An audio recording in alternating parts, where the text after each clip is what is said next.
Bonjour. Dans cette vidéo, nous allons discuter le problème d'intersection d'une intégrale et d'une limite ou bien d'une intégrale et d'une série. Alors, comme support de discussion, nous considérons les exercices suivants. Exercice 1. Pour tout réel P strictement positif, on considère la fonction définie sur R plus par fp de x égale exponentielle moins x arc tangente x sur P.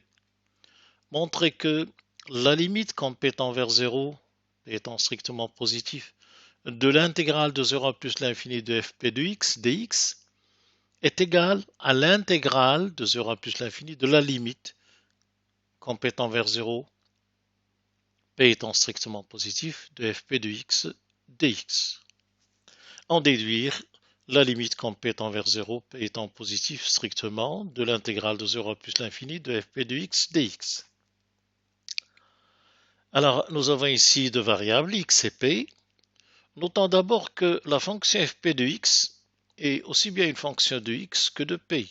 Alors, en tant que fonction de p, fp de x égale exponentielle moins x arc tangente x sur p. Pour x nul, elle est nulle en tant que fonction de p. Et pour x différent de 0, on peut calculer la limite de f de x quand p tend vers 0 est strictement positif. X sur P va tendre vers l'infini. Alors X est strictement positif, donc c'est plus l'infini, puisqu'on est sur R+. Et donc la limite est égale à pi sur 2 exponentielle moins X. Cette fonction qu'on va appeler f de x, cette fonction pi sur 2 exponentielle moins X, est intégrable sur R+. Et donc, l'intégrale de la limite, c'est l'intégrale de pi demi exponentielle moins x qui converge, donc on va l'appeler L.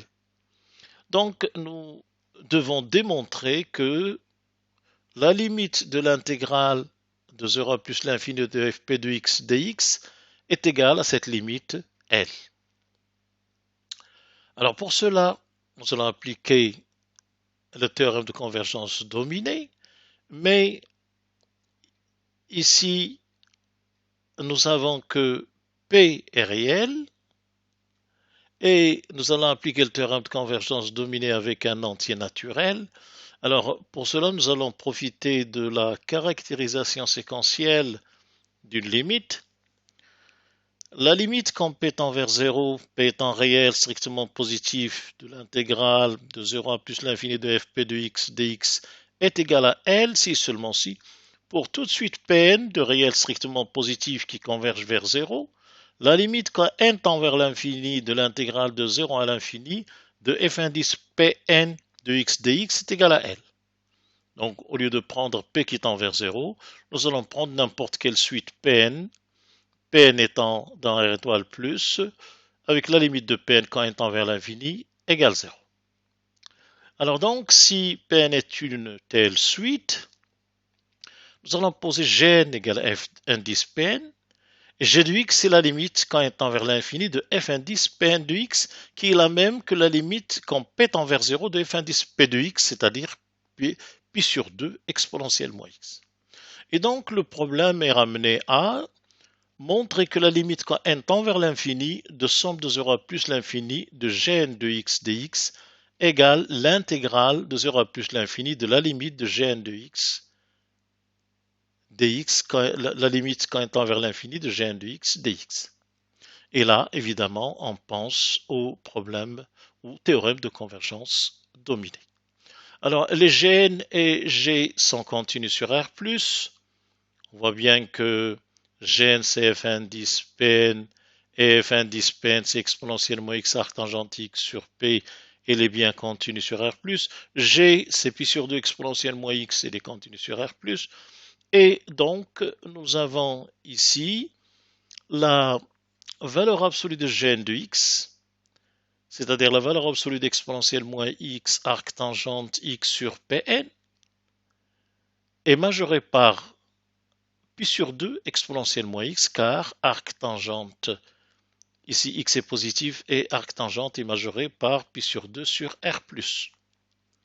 Et cette fonction qui majore, qui domine les Gn, est intégrable sur R+. De plus, Gn converge simplement vers G. C'est ce que nous avons trouvé quand on a fait tendre P vers 0 ou bien N vers l'infini dans la suite Pn.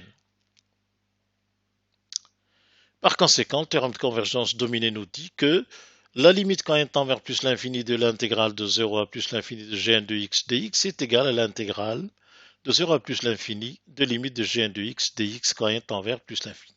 En d'autres termes, la limite quand p tend vers 0, p réel strictement positif, de l'intégrale de 0 à plus l'infini de fp de x dx est égale à l'intégrale de 0 à plus l'infini de la limite, c'est-à-dire de f de x dx, ou encore c'est pi sur 2, intégrale de 0 à plus l'infini d'exponentielle moins x, qui s'écrit pi sur 2 moins exponentielle moins x à prendre entre 0 et l'infini. Alors ce crochet vaut 1, et donc on trouve pi demi. Deuxième exercice que nous allons considérer. Premièrement, montrer que pour x dans l'intervalle fermé moins 1, 1, l'intégrale de 0 à 1 de 1 moins t sur 1 moins x t au cube dt et la somme sigma de n égale 0 à l'infini de x puissance n sur 3n plus 1 facteur de 3n plus 2 sont bien définis. Deuxièmement, montrer que pour tout x appartenant à l'intervalle moins 1, 1, elles sont égales.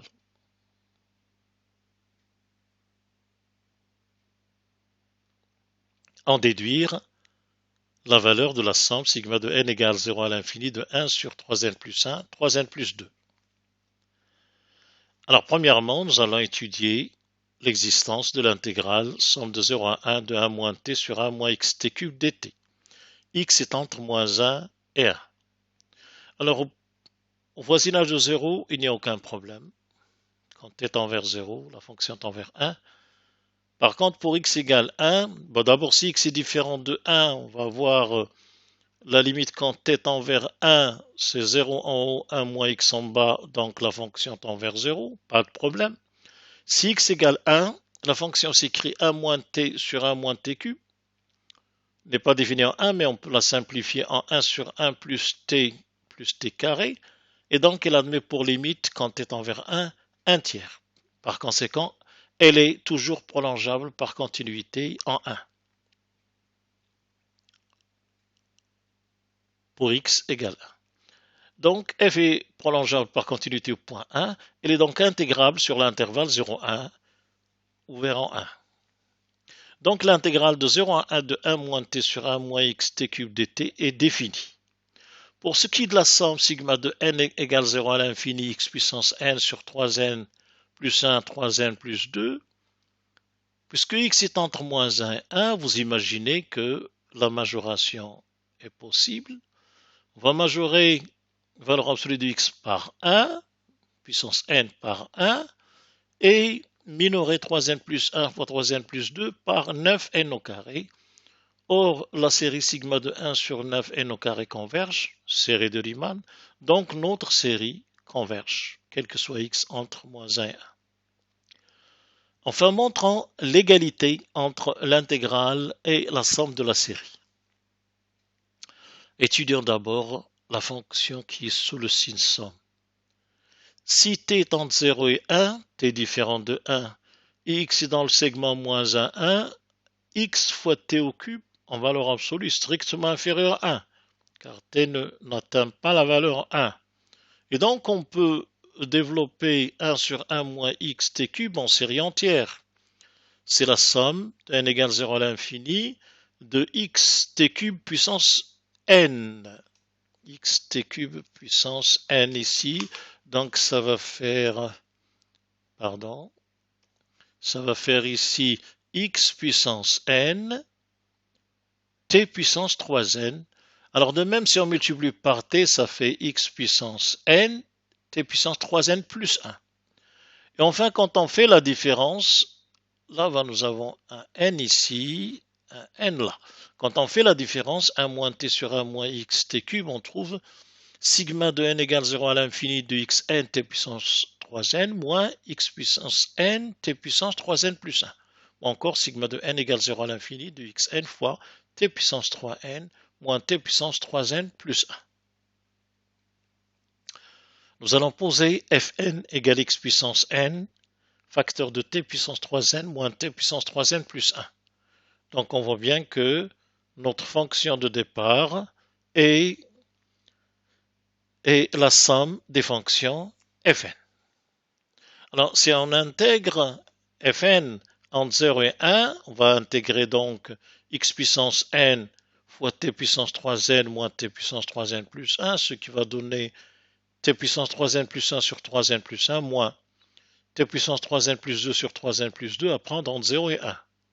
Ça donne tout simplement xn facteur de 1 sur 3n plus 1 moins 1 sur 3n plus 2. Et en réduisant au même dénominateur, 3n plus 2 moins 3n plus 1, ça fait 1. Il va nous rester fois xn sur 3n plus 1 fois 3n plus 2, qui est donc le terme de la série qu'on a trouvé en haut. Donc, notre problème se ramène à montrer que l'intégrale de 0 à 1 de 1 moins t sur 1 moins xt cube dt est égal à sigma de n égale 0 à l'infini de x puissance n sur 3n plus 1. Donc montrer que l'égalité somme de 0 à 1 de 1 moins t sur 1 moins xt cube dt égale sigma de n égale 0 à l'infini de xn sur 3n plus 1 fois 3n plus 2 revient donc à montrer que l'intégrale de 0 à 1 de la somme des fn, on a remarqué que f a été développée comme une somme des fn, l'intégrale du sigma des fn est égale au sigma des intégrales des fn, puisqu'on a montré que l'intégrale de 0 à 1 de fn de t était exactement cette fraction xn sur 3n plus 1 fois 3n plus 2. Et donc ici, il s'agit d'intervertir le signe intégral et le signe sigma. Et donc on pense au théorème de convergence dominé de Lebesgue. Alors, pour cela, nous considérons donc une somme partielle, Sn, de cette série, sigma de k égale 0 à n de fk, de t. Cette somme partielle converge simplement vers f. Notons aussi que les fn et f sont intégrables sur 0 à 1. Alors, pour intervertir l'intégrale et sigma, nous allons plutôt ici utiliser une hypothèse suffisante pour faire l'interversion. Il s'agit de montrer que la somme des intégrales des valeurs absolues de fn de t dt converge. C'est une hypothèse qui est souvent utilisée quand il est difficile de majorer valeur absolue de Sn par une fonction intégrable, c'est-à-dire quand il est difficile d'assurer la domination. Alors donc, nous allons montrer que cette série converge. D'ailleurs, c'est un théorème du cours, corollaire au théorème de convergence dominée de Lebesgue. Nous avons donc l'intégrale de 0 à 1 de la valeur absolue de fn de t dt. Elle est majorée par la valeur absolue de x puissance n fois l'intégrale de 0 à 1 de valeur absolue de t puissance 3n moins t puissance 3n plus 1. Nous sommes sur l'intervalle 0 à 1. Donc t puissance 3n est plus grand que t puissance 3n plus 1, et donc cette différence est positive. On a donc l'intégrale de 0 à 1 de valeur absolue de fn de t dt majorée par valeur absolue de x puissance n fois l'intégrale de 0 à 1 de t puissance 3n moins t puissance 3n plus 1. Et cette intégrale, on l'a déjà vue, elle est égale à 1 sur le produit 3n plus 1 fois 3n plus 2. Et on obtient donc comme majorant du terme général de notre série, la série dont on veut prouver la convergence et qui représente une hypothèse suffisante pour intervertir l'intégrale et le sigma. Ce terme général est majoré par une fonction qui est intégrable, qui est le terme général d'une série convergente. On l'a déjà montré, d'ailleurs on l'indique à nouveau. Ce terme général de cette série est majoré par 1 sur 9 n carré, qui est le terme général d'une série numérique convergente. Par conséquent, la série sigma de n égale 0 à l'infini de 0 à 1, valeur absolue de fn de t, dt converge. Et d'après donc un théorème de cours, on peut intervertir le sin intégral et le sin sigma. Donc l'intégrale de 0 à 1 du sigma, c'est le sigma des intégrales. Or, le sigma des fn, la somme des fn, c'est 1 moins t sur 1 moins xt cube. Et l'intégrale de 0 à 1 de fn de t, c'est xn sur 3n plus 1 fois 3n plus 2, ce qui est demandé. Alors enfin, comment déduire la valeur de cette somme-là? Si on regarde le résultat, il suffit de prendre x égale 1. Pour x égale 1, la formule précédente nous donne sigma de n égale 0 à l'infini de 1 sur 3n plus 1 fois 3n plus 2. C'est l'intégrale de 0 à 1 de 1 moins t sur 1 moins t cube, qu'on simplifie en écrivant intégrale de 0 à 1 de dt sur 1 plus t carré. Là, on voit, on devine qu'il va y avoir un arc tangente dans le calcul. Il suffit donc de l'écrire sous forme canonique, début d'un carré parfait. On arrange un peu les choses. On se ramène à u' sur 1 plus u carré, qui est la dérivée d'arc tangente u, avec ce coefficient. Et tout calcul fait, on trouve pi sur 3 racine de 3. Je vous remercie.